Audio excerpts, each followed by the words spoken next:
It's Healthy Podcast. Today we will be talking about habits and how this can determine the type of body and mindset you have. Everyone has habits that you are aware of and habits that you aren't. Habits are actions that you take on a daily basis which can determine a lot of things about you and your body. This start to become a routine. For example, smoking cigarettes every day, going to the gym, eating fast food regularly, and drinking a glass of water every morning after you wake up. All of these are habits, and they are what determines the way you are and what you become.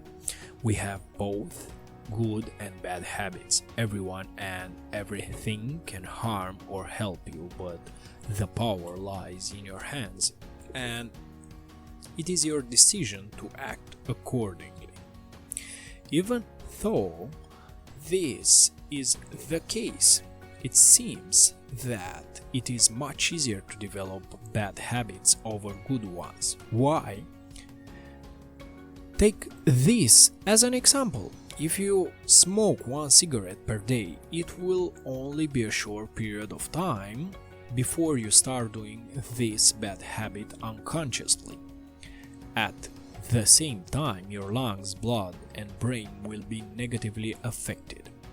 This ultimately develops into a bad habit which is easy to maintain because creates pleasure, encourages laziness, and does not require much effort to achieve. But on the other hand, if you go to the gym on a regular basis, people can start to notice the difference as your body will undergo positive changes. Most of the time, this habit will be conscious, and if you don't go to the gym, you might feel that something doesn't feel right. This is a good habit, which is harder to develop because it pushes us away from our comfort zone.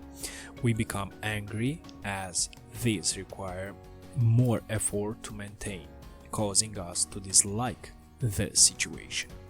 That is the difference between bad and good habits.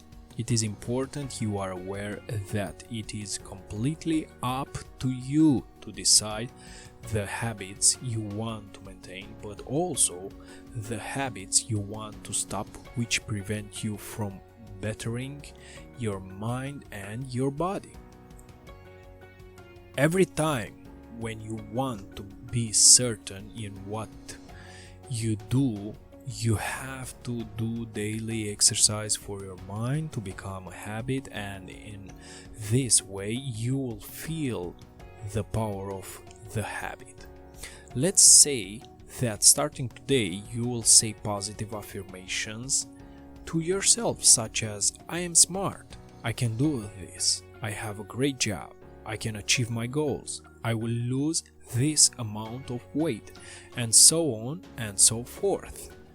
It may be hard to do this at first, especially if in the past 10 years you were in an environment or had parents that constantly encouraged negative self-talk, telling you that you are worthless, stupid, unable to perform well, and so on. This may have developed a fear inside of you, preventing you from taking positive action like trying new things and pursuing what you love.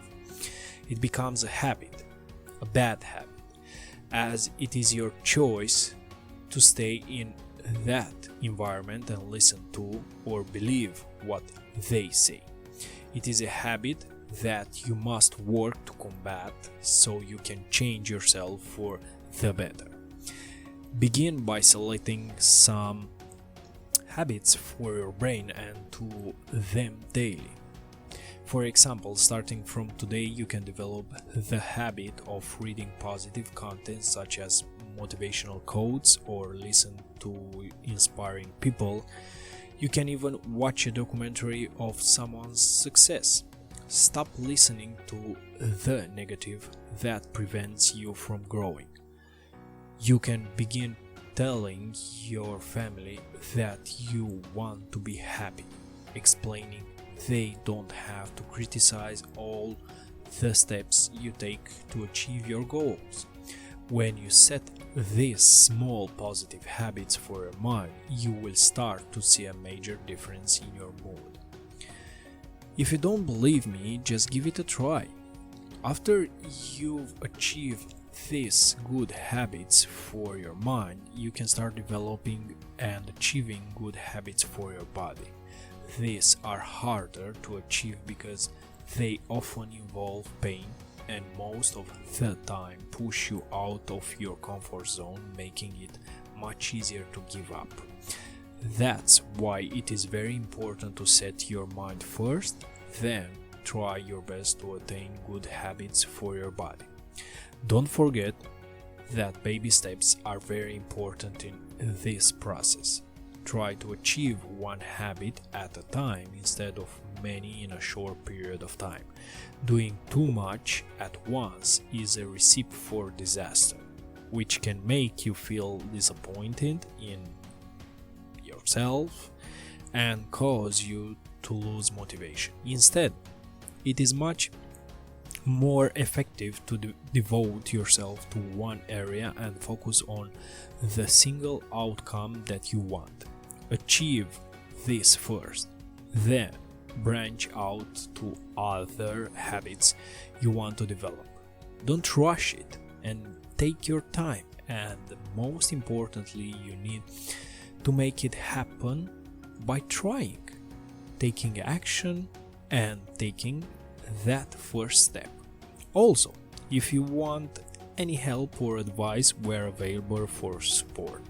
Leave your comments below, or you can also message us through WhatsApp or email your inquiries to office@eatshealthy.uk. See you in our next episode. Thank you. Bye.